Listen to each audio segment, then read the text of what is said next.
Elle est partie, il t'a quitté, il t'a abandonné alors que tu étais là, disponible, que tu investissais, que tu croyais en lui. La voilà de retour, repentante, avec une belle élocution, le regard baissé et les mots justes.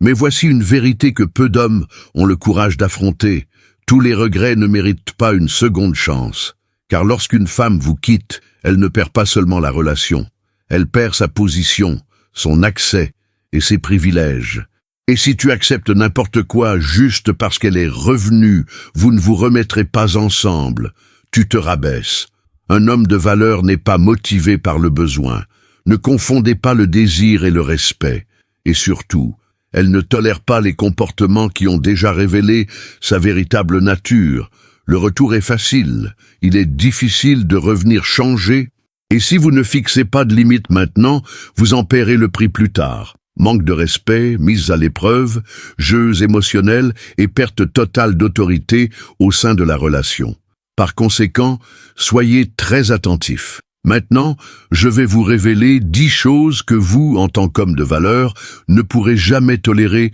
si une femme revient vers vous repentante. Car quiconque abandonne une fois, elle ne reviendra que si elle trouve un homme assez faible pour tout accepter. À partir de maintenant, vous allez entendre ce que personne n'ose dire, les vérités occultées par les discours préparés que la plupart préfèrent ignorer. Alors, abonnez-vous à la chaîne. Activez les notifications, likez la vidéo et dites-nous de quelle ville vous nous regardez, car je veux savoir d'où vous nous suivez. Beaucoup de femmes craignent qu'une chaîne comme la nôtre atteigne 100 000 abonnés, car elles savent que plus les hommes prennent conscience de la situation, moins la manipulation fonctionne, moins les jeux émotionnels sont efficaces, et moins elles ont d'emprise sur les hommes conscients. Se réveiller ne sert à rien si tout le monde dort encore. Alors, abonnez-vous dès maintenant à la chaîne pour nous aider à développer notre communauté d'hommes lucides et préparés. C'est entièrement gratuit. Passons maintenant aux choses sérieuses. Première chose, revenir en arrière sans reconnaître clairement son erreur. Lorsqu'une femme revient dans une relation sans reconnaître explicitement, profondément et sincèrement ses erreurs, elle fait preuve d'un manque fondamental de responsabilité émotionnelle et de maturité relationnelle qui devrait vous alerter. Ce comportement révèle qu'elle n'a pas entrepris de véritable introspection, qu'elle n'a pas véritablement compris l'impact dévastateur de ses actes sur sa vie affective, et surtout, qu'elle n'a pas développé l'humilité nécessaire pour construire une relation saine et durable. Accepter une personne dans ces conditions floues crée un précédent extrêmement dangereux pour l'avenir de la relation. Vous indiquez clairement que vos émotions, votre dignité, vos limites et votre respect de vous-même peuvent être bafoués, piétinés et méprisés sans conséquences réelles, sans véritable prise de responsabilité, ni même un instant de véritable sens des responsabilités. Ce manque de reconnaissance claire des erreurs n'est pas simplement un problème de communication superficielle ou un oubli passager. C'est un indicateur profond qu'elle n'accorde pas suffisamment de valeur à ce que vous aviez, qu'elle ne respecte pas la souffrance qu'elle a causée, et plus grave encore, qu'elle manque de l'intégrité fondamentale nécessaire pour assumer ses choix devant vous. Le problème dépasse largement le simple manque d'excuses formelles ou de paroles bienveillantes prononcées au bon moment. Il s'agit d'une ignorance totale des dommages réels causés à son équilibre émotionnel, à sa confiance en elle et à sa capacité de croire à nouveau en elle. Sans une reconnaissance claire, précise et détaillée des erreurs commises, il n'y a tout simplement aucune base solide pour une véritable reconstruction, car elle ne comprend pas vraiment ce qui doit être corrigé, transformé ou travaillé intérieurement. Cela crée inévitablement un cercle vicieux où les mêmes schémas destructeurs, les mêmes comportements nuisibles et la même dynamique toxique peuvent se répéter indéfiniment, car elle n'a jamais vraiment intégré la gravité de ses choix, n'a jamais ressenti le poids de la responsabilité de près et n'a jamais développé de mécanismes internes pour éviter que cela ne se reproduise. Vous méritez quelqu'un qui ait le courage moral de regarder vos défauts en face sans détourner le regard, qui puisse les nommer sans tourner autour du pot, sans euphémisme ni tentative de minimisation, et qui démontre par des paroles honnêtes et des actions concrètes qu'il comprend exactement où il a commis une erreur, pourquoi il l'a commise et quel prix émotionnel vous en avez payé. Accepter une réconciliation sans cette reconnaissance claire et sans équivoque revient à tenter de bâtir une maison solide sur des sables mouvants instables. Quels que soient les efforts herculéens déployés, le temps consacré ou l'énergie émotionnelle investie, les fondations sont irrémédiablement compromises dès la première pierre, dès le début du processus. Des relations saines, matures et équilibrées exigent une responsabilité mutuelle claire et bien définie, ce qui commence nécessairement par la capacité fondamentale d'admettre humblement et honnêtement nos torts, nos blessures et la souffrance que nos actes ont causées. Si elle en est incapable maintenant, précisément au moment crucial de la réconciliation, alors qu'elle devrait se montrer sous son meilleur jour, faire preuve de la plus grande vulnérabilité et manifester sa plus sincère volonté de changer, imaginez ce que ce sera au quotidien face aux inévitables conflits, aux tensions naturelles et aux situations exigeant une grande maturité émotionnelle. Votre estime de soi, votre santé mentale et votre bien-être émotionnel dépendent fondamentalement de l'établissement, dès le départ, de cette norme absolument claire et non négociable. Les erreurs graves, les trahisons importantes et les ruptures douloureuses exigent une reconnaissance explicite, détaillée et directe. Sans cela, comme fondement, il n'y a tout simplement aucune possibilité de conversation sur un nouveau départ, une réconciliation ou une seconde chance. Deuxième chose, vouloir revenir en arrière sans changer aucun comportement. Les paroles vides et les promesses illusoires, sans action concrète ni véritable changement de comportement, alimentent les déceptions à répétition, les cycles toxiques et destructeurs, et les schémas relationnels qui érodent la confiance au fil du temps. Lorsqu'une personne exprime des regrets superficiels, tout en conservant les mêmes comportements néfastes, les mêmes habitudes toxiques et les mêmes attitudes qui ont provoqué la rupture initiale, elle ne fait que manipuler la situation pour obtenir ce qu'elle désire sur le moment, sans aucune intention réelle de transformation profonde,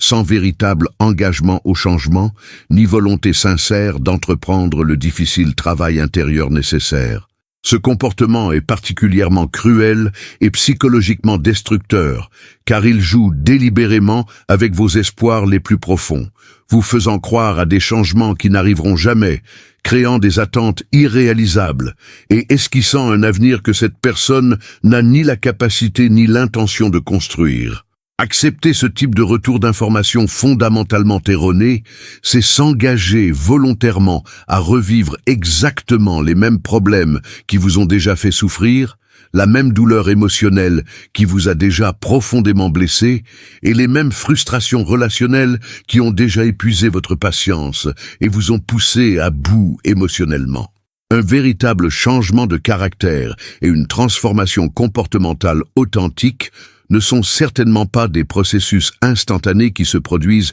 du jour au lendemain. Ils doivent impérativement être démontrables, mesurables et vérifiables par des actions conscientes et constantes sur une période significative. Si elle revient en disant qu'elle a changé, qu'elle est différente, mais qu'en réalité, elle continue d'agir exactement selon les mêmes schémas problématiques, qu'elle conserve les mêmes habitudes néfastes que vous connaissez déjà bien, qu'elle répète les mêmes choix discutables qui ont provoqué le conflit et qu'elle présente les mêmes défauts de caractère qui ont motivé la rupture, alors il ne s'agit pas d'une véritable transformation, mais simplement d'une performance temporaire bien rodée, d'une mascarade émotionnelle convaincante ou d'une manipulation calculée pour vous reconquérir sans qu'elle ait à fournir le difficile effort d'un véritable changement. La différence entre un repentir authentique et transformateur et un repentir superficiel et de façade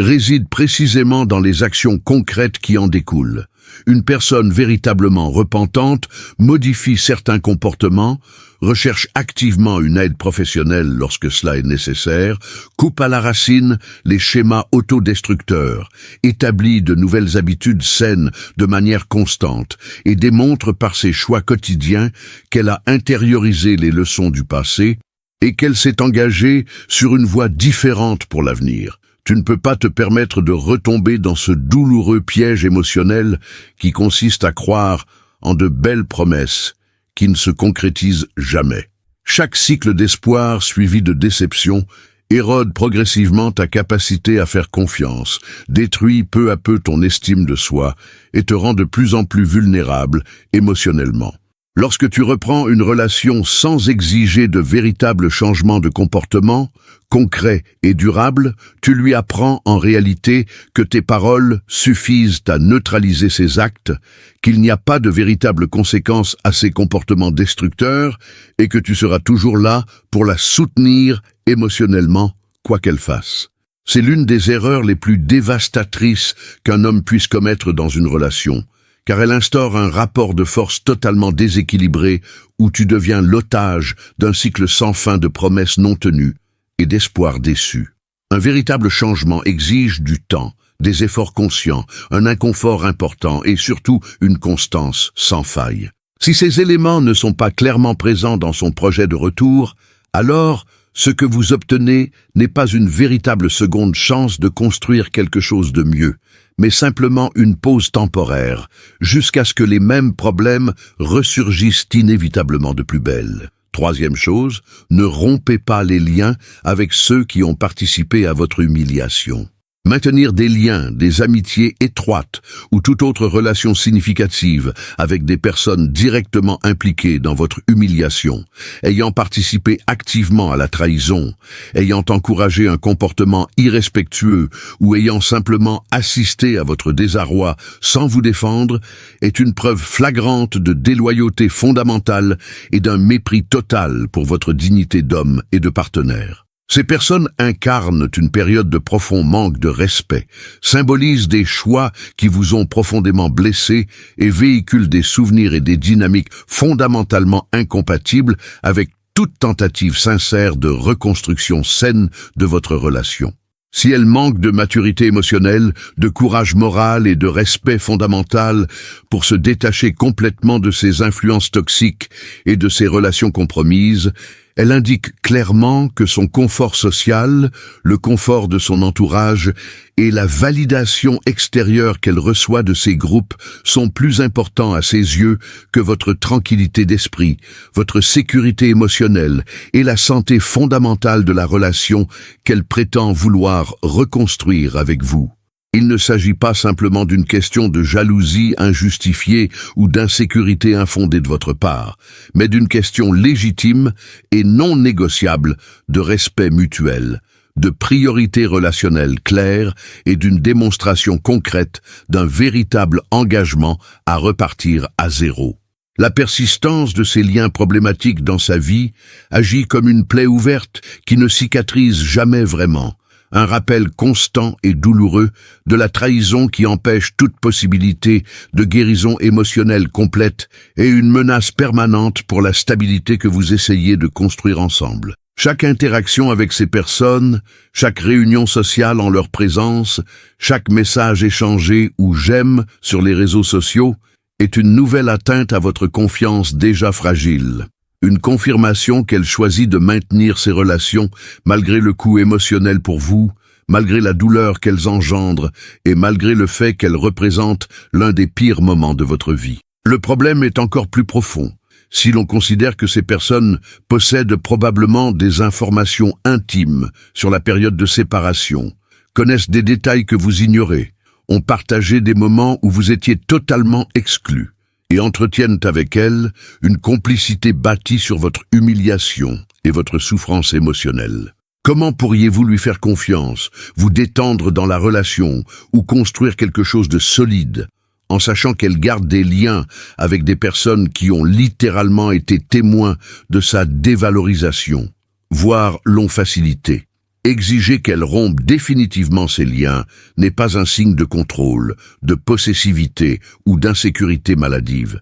C'est établir une limite saine, nécessaire et non négociable que toute personne ayant une estime de soi préservée devrait imposer sans hésitation, si elle accorde réellement de l'importance à la réconciliation, si elle souhaite vraiment reconstruire la confiance et si elle se soucie sincèrement de vos sentiments et de votre bien-être mental, alors elle fera ce choix difficile, sans ultimatum, sans résistance significative et sans vous faire culpabiliser pour une demande aussi simple. Sa volonté de rompre ces liens est l'un des tests les plus révélateurs de ses véritables priorités et de son engagement dans cette nouvelle étape. Si elle hésite, en fait tout un plat, tente de négocier ou refuse simplement en disant que vous exagérez, alors la réponse est claire. Elle veut profiter des avantages d'une relation avec vous, mais n'est pas prête à en payer le prix en termes de sacrifices sociaux et de restructuration de son entourage pour que cette relation soit possible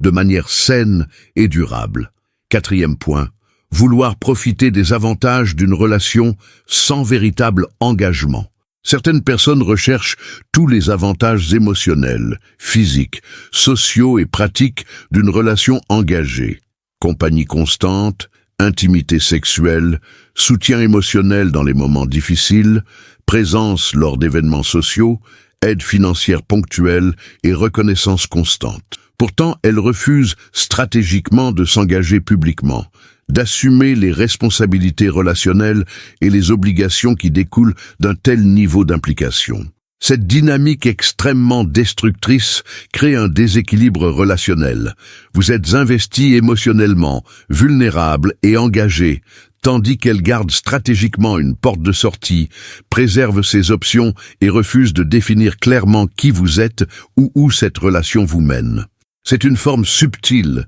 mais dévastatrice de manipulation émotionnelle. Elle veut que vous vous comportiez comme un petit ami dévoué, que vous soyez disponible comme un partenaire fiable et que vous apportiez tout le soutien émotionnel d'une relation sérieuse, sans qu'elle ait à s'investir en retour, sans renoncer à sa liberté individuelle et sans se présenter socialement comme une personne véritablement engagée envers vous, devant vos amis, votre famille et votre entourage. Ce genre d'arrangement ambigu, qui ne lui convient qu'à elle, est fondamentalement injuste, épuisant émotionnellement et psychologiquement destructeur, car il vous plonge dans une incertitude angoissante et permanente. Vous ne savez jamais vraiment où vous en êtes, vous n'avez aucune sécurité pour l'avenir, et vous vous demandez constamment si elle est sincèrement investie ou si elle vous utilise simplement comme un palliatif en attendant mieux. Ce manque d'engagement clair n'est pas qu'une simple préférence personnelle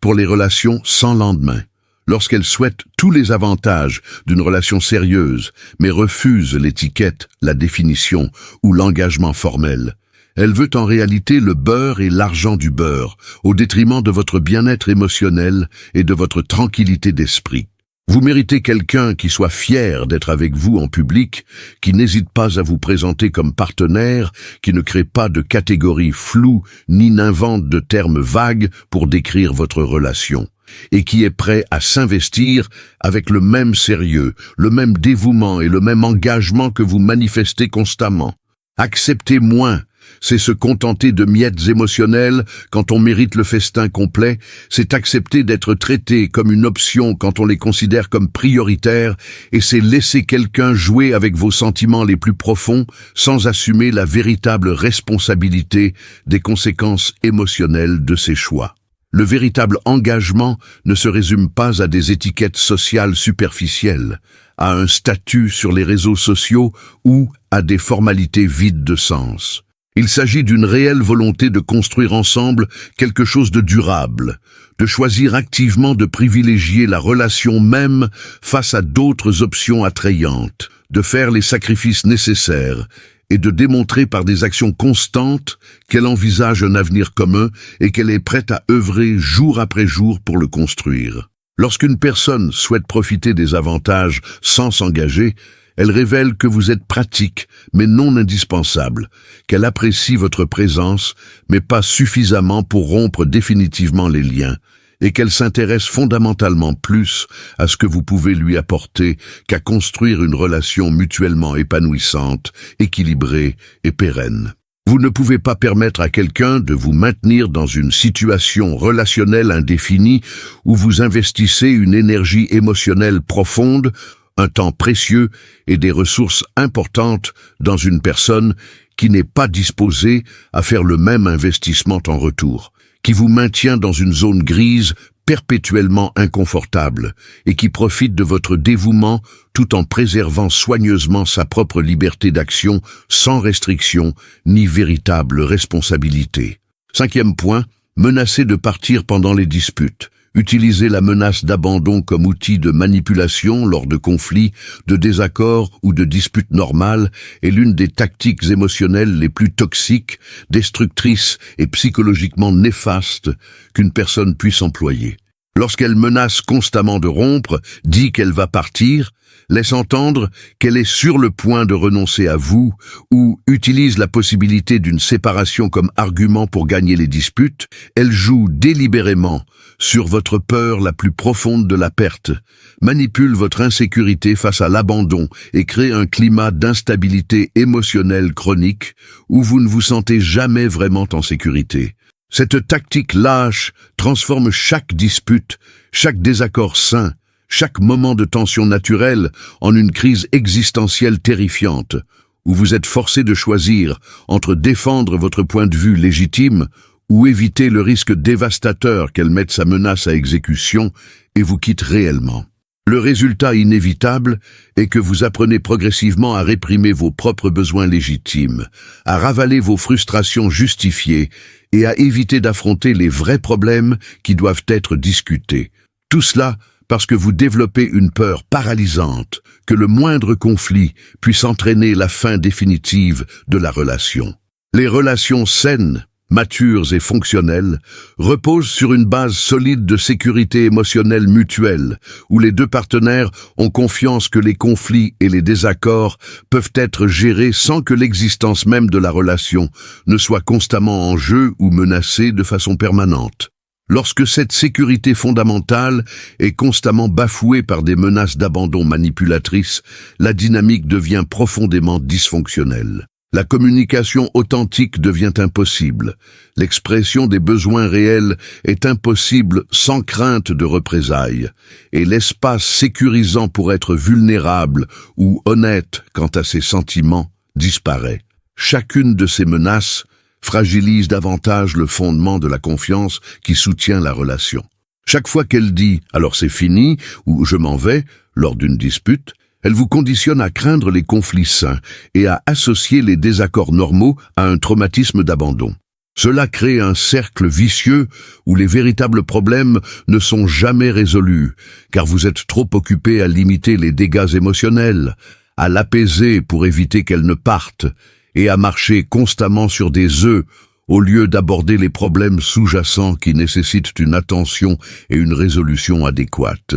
On ne peut rien construire de solide, de stable ni de durable avec une personne qui instrumentalise la relation à chaque désaccord, qui menace de détruire tout ce que vous avez bâti ensemble dès qu'elle n'obtient pas satisfaction immédiatement et qui, par ses menaces répétées, démontre un manque d'engagement émotionnel profond et de stabilité psychologique, pourtant indispensable pour traverser les hauts et les bas d'une relation à long terme. Si elle revient vers vous, mais persiste dans ce comportement destructeur, menaçant de vous quitter à la moindre difficulté, c'est qu'elle n'a tiré aucune leçon de la rupture précédente, n'a développé aucune nouvelle approche de la communication et continue d'agir avec la même immaturité émotionnelle et la même tendance à la manipulation qu'auparavant. Établissez comme limite absolument non négociable que les menaces de rupture sont totalement inacceptables, que le mot « rupture »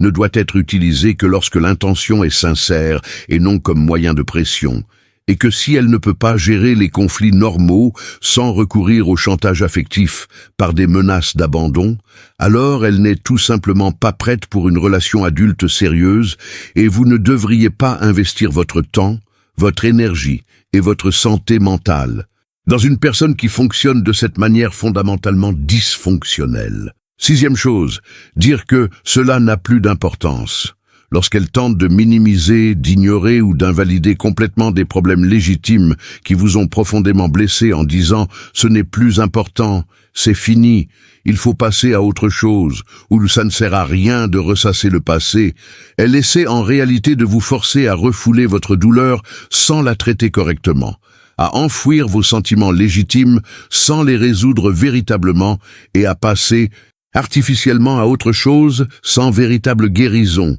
compréhension mutuelle ni réparation authentique des dommages causés. Cette invalidation systématique de vos sentiments et de votre vécu émotionnel est une forme insidieuse de manipulation mentale, où elle tente de redéfinir la réalité de la situation, de dicter ce que vous devriez ressentir face à ce qui vous est arrivé et d'établir unilatéralement qu'une affaire est close simplement parce qu'en parler la gêne ou parce qu'affronter les conséquences de ces actes est trop difficile. Le problème majeur de cette approche est que les douleurs émotionnelles non résolues, les traumatismes relationnels non traités et les blessures profondes non abordées ne disparaissent pas, comme par magie, simplement parce que quelqu'un a arbitrairement déclaré qu'il n'avait plus d'importance. En réalité, ces problèmes enfouis vivants refont inévitablement surface plus tard de manière encore plus destructrice, se manifestant par un ressentiment croissant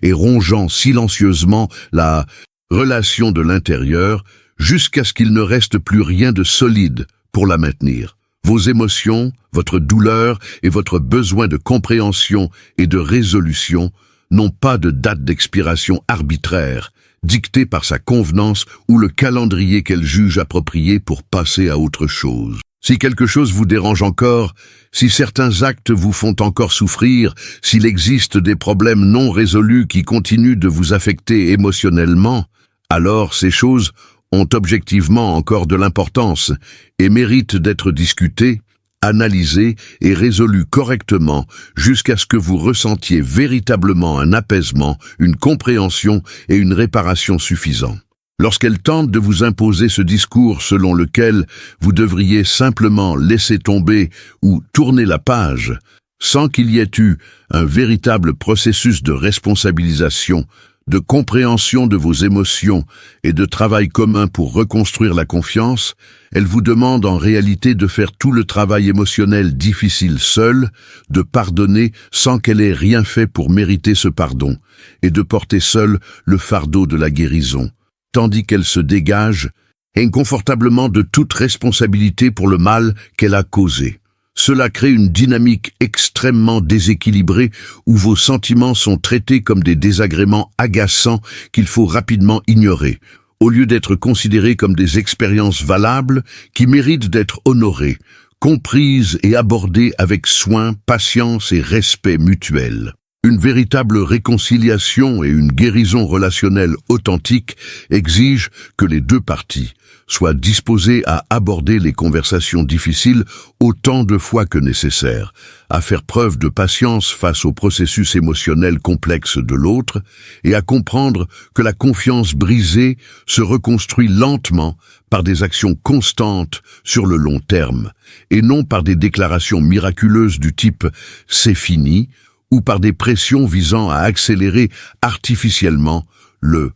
processus de guérison. Si elle manque de maturité émotionnelle, de patience et de la réelle volonté de s'engager dans ce travail ardu de reconstruction, qui peut impliquer de revenir sur des sujets délicats à plusieurs reprises jusqu'à ce que vous ressentiez une véritable résolution, alors elle n'est tout simplement pas prête pour la relation profonde, authentique et véritablement réparée qui serait nécessaire après une rupture importante. Ne laissez personne vous faire culpabiliser, vous faire sentir irrationnel ou problématique parce que vous souffrez encore, parce que vous avez besoin de plus de temps pour guérir pleinement ou parce que vous souhaitez aborder des sujets qui vous affectent encore émotionnellement. Votre rythme de guérison est légitime, vos besoins émotionnels sont importants et toute personne qui se soucie réellement de vous respectera ce processus au lieu de tenter de le précipiter artificiellement pour son propre confort. 7e chose,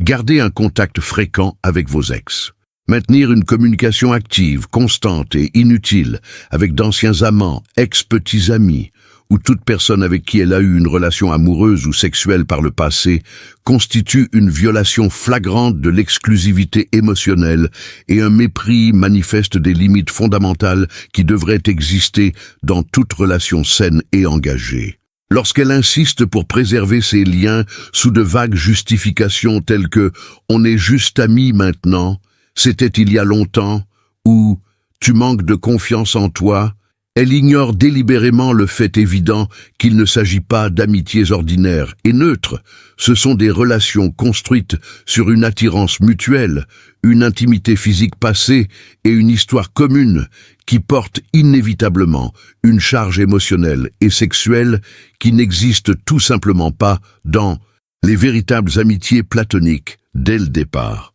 Le problème fondamental n'est pas une jalousie pathologique ou une insécurité infondée de votre part. Il s'agit d'une question légitime de respect, de priorité relationnelle claire et de reconnaissance du fait que certaines relations passées sont fondamentalement incompatibles avec l'engagement exclusif qu'elles semblent vouloir avoir avec vous aujourd'hui. Chaque message échangé avec ses ex-partenaires, chaque « j'aime » sur les réseaux sociaux, chaque rencontre fortuite, innocente et chaque conversation prolongée constituent un choix actif de sa part pour maintenir des liens émotionnels avec des personnes qui ont autrefois eu un accès intime à elle. Ce choix communique nécessairement que la validation, l'attention ou le lien qu'elle reçoit de ces individus sont plus précieux à ses yeux que sa tranquillité d'esprit et sa sécurité émotionnelle au sein de la relation. Sa défense acharnée des contacts fréquents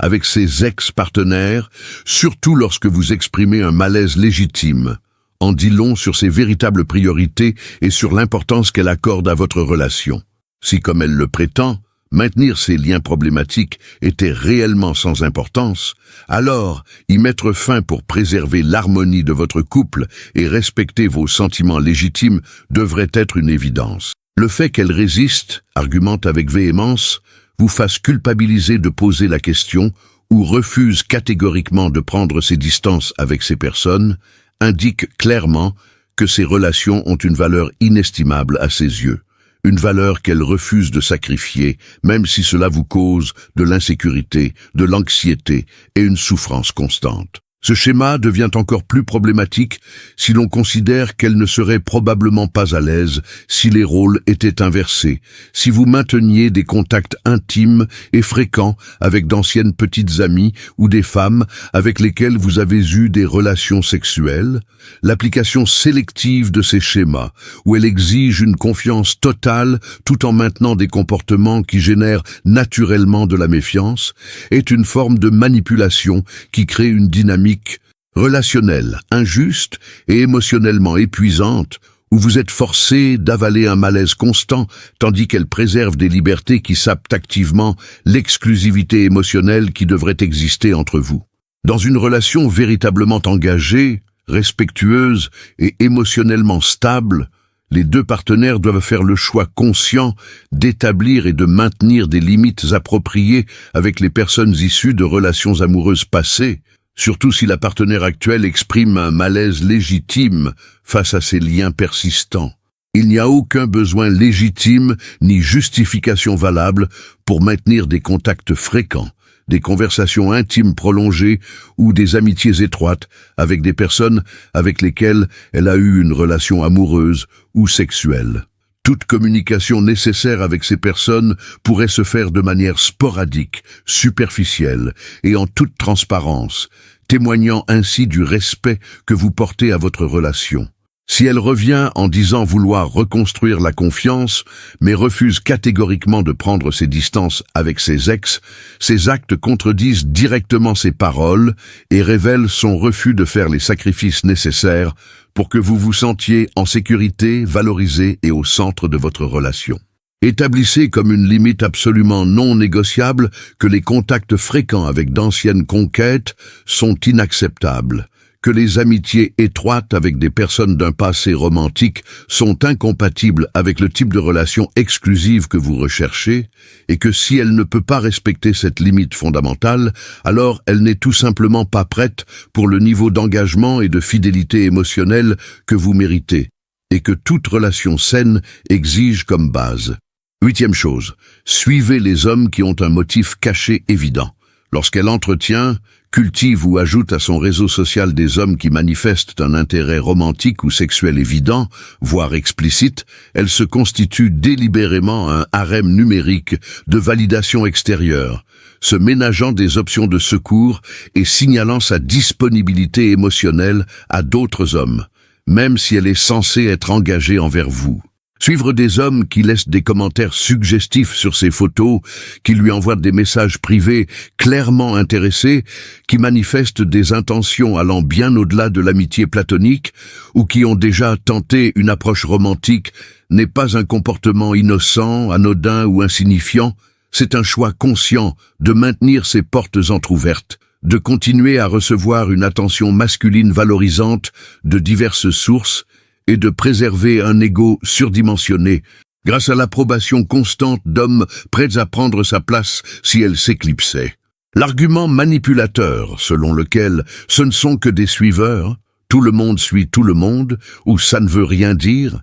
est une tentative transparente de minimiser un problème que toute personne dotée d'un minimum d'honnêteté intellectuelle reconnaît comme tel. Elle le sait, et ces hommes le savent certainement, que cette connexion numérique permanente constitue une ligne de communication ouverte qui peut être activée à tout moment par elle. La vérité dérangeante qu'elle n'admettra probablement pas, c'est que l'attention et la validation constante qu'elle reçoit de ces hommes intéressés nourrissent quelque chose d'important pour elle. Son ego, son estime de soi, un sentiment de désirabilité, ou simplement la satisfaction de savoir qu'elle a d'autres options si les choses ne se passent pas comme prévu avec vous. Si ses abonnés et ses interactions ne signifiaient absolument rien, comme elle l'affirme, alors faire le ménage sur ses réseaux sociaux, bloquer les hommes qui manifestent un intérêt inapproprié et établir des limites numériques claires qui respectent votre relation devrait être simple, facile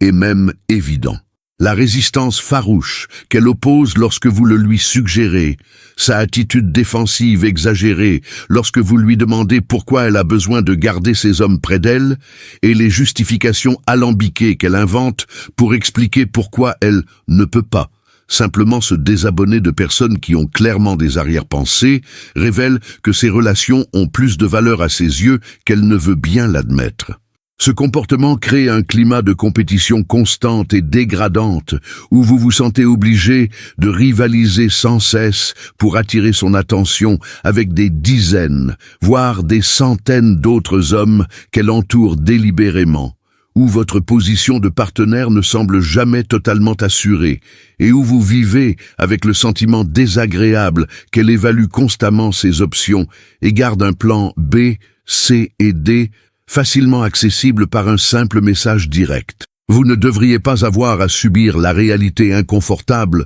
que votre partenaire entretient délibérément des relations numériques actives avec une multitude d'hommes intéressés qui n'attendent que le moment opportun pour passer à l'action, qui commentent ses photos avec des intentions à peine voilées et dont elle choisit consciemment de ne pas se bloquer ou de prendre ses distances, bien qu'elle sache parfaitement ce qu'ils veulent. Si elle revient vers vous, mais refuse de mettre fin à ces relations problématiques, d'établir des limites claires sur les réseaux sociaux et de démontrer par des actes concrets qu'elle est une femme véritablement engagée, qui n'a pas besoin de la validation constante d'une multitude de prétendants virtuels, alors elle révèle que sa relation avec vous est davantage une façade sociale qu'un véritable engagement qu'elle honore dans tous les aspects de sa vie, y compris dans l'espace numérique où elle passe des heures chaque jour. Affirmez clairement que vous ne souhaitez pas être avec une femme qui se comporte comme si elle était constamment disponible, qui courtise les autres hommes comme si elle était célibataire, et qui privilégie la validation superficielle d'inconnus intéressés au respect fondamental qu'elle devrait avoir pour la relation exclusive que vous êtes censé partager. Car accepter moins, c'est se contenter d'être un homme de plus à concourir pour son attention, au lieu d'être le partenaire unique et privilégié que vous devriez être dans une relation véritablement engagée. Neuvième chose, protégez les secrets pendant la période de séparation. Lorsqu'elle refuse systématiquement d'être transparente, honnête et totalement ouverte sur ce qui s'est passé pendant la séparation, qui elle a vu, avec qui elle était, ce qu'elle a fait, où elle est allée et quelle relation elle a nouée, elle vous demande en réalité d'accepter une version édulcorée, expurgée et opportunément incomplète de l'histoire. Cette version la protège des conséquences et vous cache des informations que vous avez le droit de connaître, avant de décider si vous souhaitez vous réinvestir émotionnellement dans sa relation. Ces secrets jalousement gardés ne sont pas des détails insignifiants ou des problèmes passés sans incidence sur le présent. Ce sont des informations cruciales qui influencent directement votre capacité à faire un choix éclairé, lui faire confiance à nouveau, respecter les choix qu'elle a faits lorsqu'elle était libre et accepter pleinement la personne qu'elle est devenue pendant cette période. Son refus de divulguer ces détails, les réponses évasives qu'elle donne lorsqu'on l'interroge directement, les sujets qu'elle change stratégiquement chaque fois que vous essayez d'approfondir, et les demi-vérités soigneusement construites qu'elle offre, au lieu d'une honnêteté totale, sont autant de tentatives calculées pour contrôler le récit, gérer votre perception d'elle, et vous maintenir suffisamment dans l'ignorance pour que vous n'ayez pas toutes les informations nécessaires pour prendre la bonne décision pour votre propre vie et votre bien-être émotionnel. L'argument manipulateur selon lequel ce qui s'est passé pendant notre séparation ne te regarde pas, tu n'as pas le droit de savoir ce qui s'est passé pendant cette période, ou ça n'a pas d'importance puisque nous n'étions plus ensemble, est fondamentalement malhonnête et révèle une profonde incompréhension du fonctionnement des relations et de ce qu'il faut pour reconstruire la confiance après une rupture. Si elle souhaite sincèrement que tu envisages sérieusement de lui donner une seconde chance, si elle espère vraiment que tu t'ouvriras à nouveau à elle et que tu te montreras vulnérable, alors elle a l'obligation morale absolue d'être totalement transparente quant à cette période de séparation. En effet, les choix qu'elle a faits lorsqu'elle n'avait aucune obligation envers toi en disent long sur sa véritable nature, ses véritables valeurs et la personne qu'elle est lorsqu'elle est seule ou sans conséquences relationnelles immédiates. On ne peut pas reconstruire la confiance sur une base de demi-vérités révélées sélectivement, de mensonges par omission stratégique et d'informations cruciales délibérément cachées. La véritable confiance ne peut exister que lorsqu'il y a une transparence radicale, une honnêteté inconfortable et une volonté d'être pleinement connue, y compris les parties laides, honteuses ou difficiles à admettre qu'elle préférerait que vous ne découvriez jamais. Les secrets qu'elle protège si farouchement sont presque toujours plus dommageables pour la confiance que toute la vérité, car l'imagination humaine comble inévitablement les lacunes avec les pires scénarios possibles, et parce que le manque de transparence constitue en lui-même une rupture de confiance qui engendre une suspicion permanente. Si elle n'a vraiment rien fait pendant la séparation qui soit rédhibitoire pour vous, ou qui change fondamentalement votre perception d'elle, alors il n'y aurait aucune raison de cacher, d'omettre ou de protéger cette information avec une telle détermination. L'existence même de ces secrets, défendus avec tant de vigueur, est un aveu implicite qu'il y a quelque chose qu'elle sait que vous n'approuveriez pas, que vous n'accepteriez pas,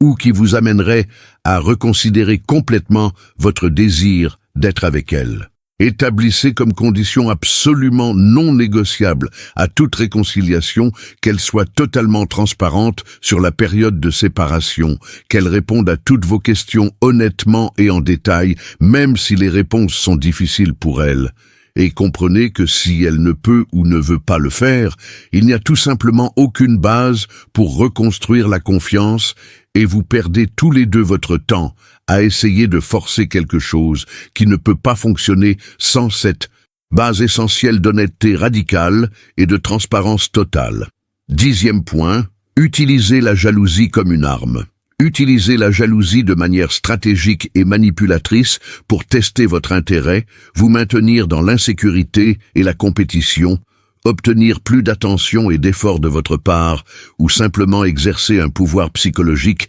est l'une des tactiques les plus immatures, toxiques et abusives qu'une personne puisse employer dans une relation. Lorsqu'elle mentionne délibérément d'autres hommes qui s'intéressent à elle, lorsqu'elle oublie stratégiquement de mentionner qu'elle est en couple dans certaines situations sociales, lorsqu'elle vous laisse volontairement voir des interactions suspectes sur les réseaux sociaux, ou lorsqu'elle crée des situations ambiguës qui suscitent naturellement votre jalousie, elle joue à des jeux psychologiques nocifs qui érodent la confiance, créent une anxiété inutile et transforment la relation en un champ de bataille émotionnel épuisant où vous ne vous sentez jamais en sécurité ni vraiment valorisé. Cette manipulation calculée, fondée sur la jalousie induite, n'est pas une simple plaisanterie, un test légitime d'engagement ou un comportement accidentel sans conséquence. C'est une démonstration claire d'une profonde immaturité émotionnelle, d'un besoin pathologique de contrôle et de validation constant, et d'une cruelle volonté de vous infliger intentionnellement des souffrances émotionnelles pour satisfaire son ego insatiable ou pour vous maintenir dans un état d'insécurité permanent, où vous avez l'impression de devoir constamment prouver votre valeur et rivaliser pour attirer son attention. Les relations saines, sécurisantes et épanouissantes reposent sur une sécurité mutuelle, où les deux partenaires s'efforcent de valoriser l'autre, de le faire se sentir choisi et prioritaire, et non sur des jeux de manipulation où l'un des partenaires crée délibérément de l'insécurité chez l'autre à des fins égoïstes de validation personnelle ou de contrôle relationnel. Lorsqu'elle utilise la jalousie comme une arme, elle révèle qu'elle perçoit la relation comme un jeu de pouvoir compétitif, où elle a besoin de vous maintenir dans un état d'insécurité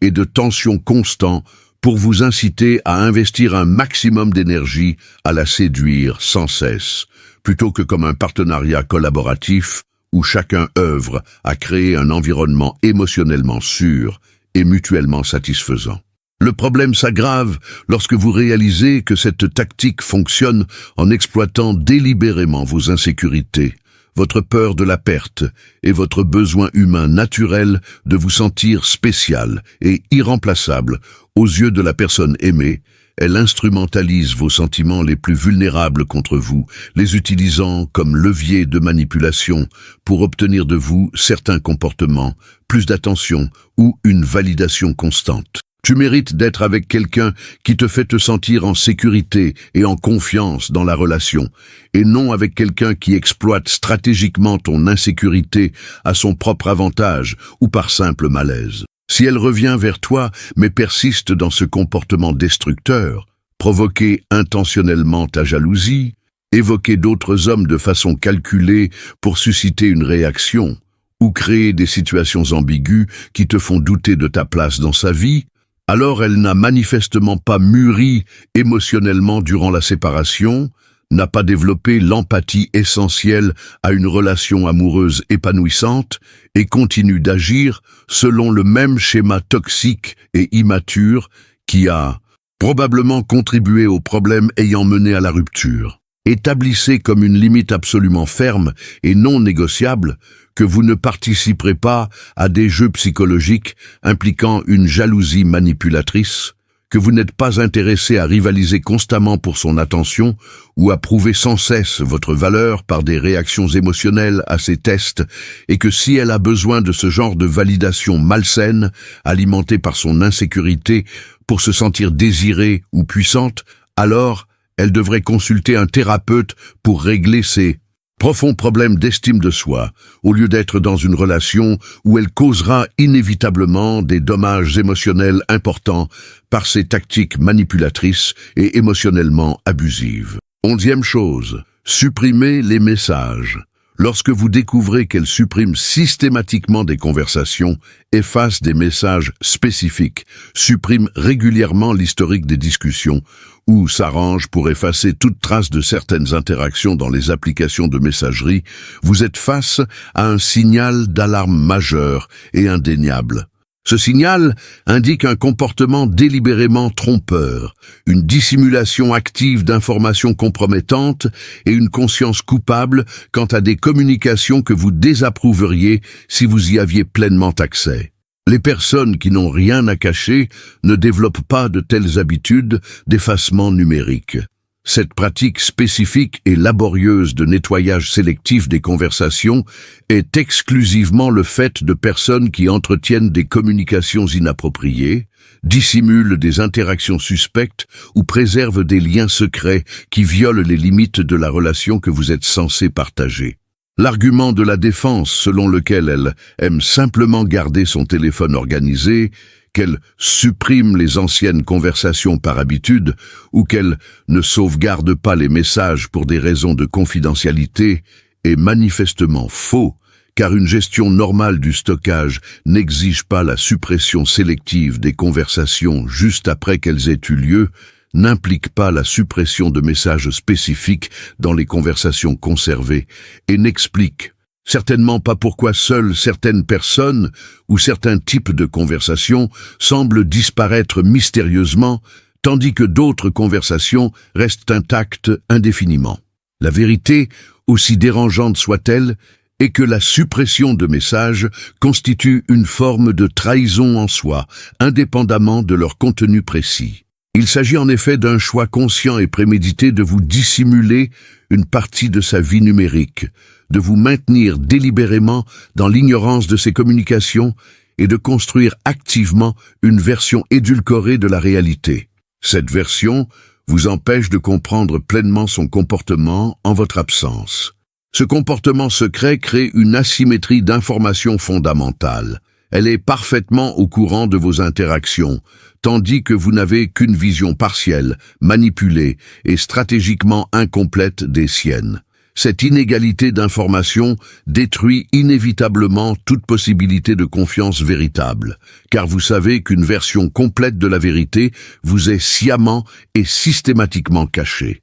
Lorsqu'on vous confronte à cette pratique, une attitude défensive exagérée, une colère disproportionnée ou des accusations selon lesquelles vous seriez autoritaire ou insécure sont des tactiques de diversion classiques qui tentent de vous faire douter de votre propre santé mentale et de votre perception raisonnable au lieu de vous obliger à répondre aux véritables problèmes. Le comportement objectivement suspect de suppression systématique des preuves de communication. Il est impossible de rétablir la confiance ou d'entretenir une relation saine avec une personne qui dissimule délibérément une part importante de sa vie conversationnelle en supprimant systématiquement des preuves. Si elle souhaite sincèrement une réconciliation mais refuse d'abandonner cette habitude de supprimer des messages, si elle s'offusque lorsque vous lui demandez, à juste titre, pourquoi elle agit ainsi, ou si elle persiste dans des conversations soigneusement dissimulées,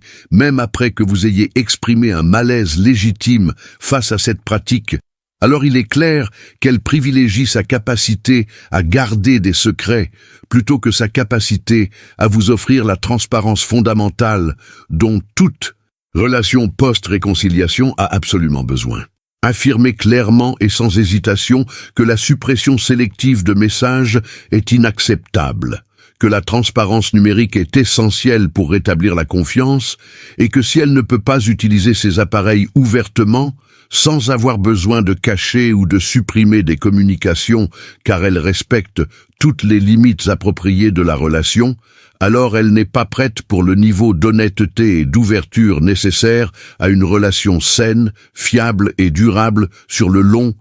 terme. 12e chose, donnez toujours la priorité à vos amis plutôt qu'à votre relation amoureuse. Lorsqu'elle privilégie systématiquement ses amis, son cercle social et sa vie sociale indépendante à sa relation avec vous, en annulant des projets pour accepter des invitations de dernière minute, en vous reléguant au second plan par rapport à des activités qu'elle juge plus intéressantes, ou en démontrant concrètement que passer du temps avec ses amis est plus précieux que de partager des moments privilégiés avec vous, elle révèle clairement la place que vous occupez dans sa hiérarchie, et certainement pas au sommet, là où devrait se trouver un partenaire amoureux engagé. Certes, une relation saine et équilibrée comprend des amitiés importantes et une vie sociale indépendante, essentielle pour les deux partenaires. Cependant, il existe une différence fondamentale et indéniable entre entretenir des amitiés saines, tout en accordant une importance appropriée à la relation amoureuse,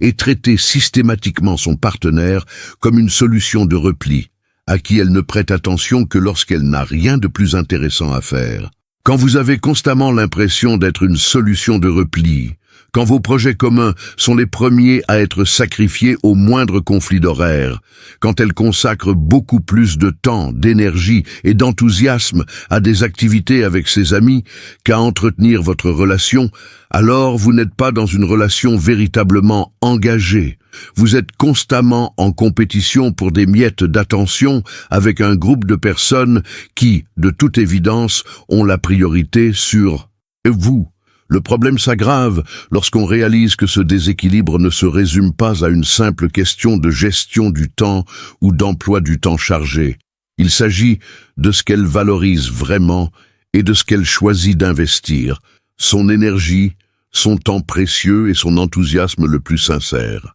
Si elle est toujours enthousiaste, disponible et pleine d'énergie pour les sorties entre amis, mais systématiquement trop fatiguée, trop occupée ou trop désintéressée lorsqu'il s'agit de faire des projets avec vous, le problème n'est pas un manque de temps ou d'énergie en général, mais un manque de volonté d'investir ce temps et cette énergie spécifiquement pour vous et pour construire la relation que vous partagez, censément être votre priorité romantique absolue. Cette priorité disproportionnée accordée aux amis au détriment de votre partenaire crée une dynamique relationnelle insatisfaisante où vous avez constamment l'impression de mendier son attention, de vous battre pour une place dans sa vie et d'essayer de la convaincre que passer du temps avec vous devrait être quelque chose qu'elle désire et valorise vraiment, plutôt qu'une obligation qu'elle remplit à contre-cœur faute d'options sociales plus attrayantes. Les relations ne peuvent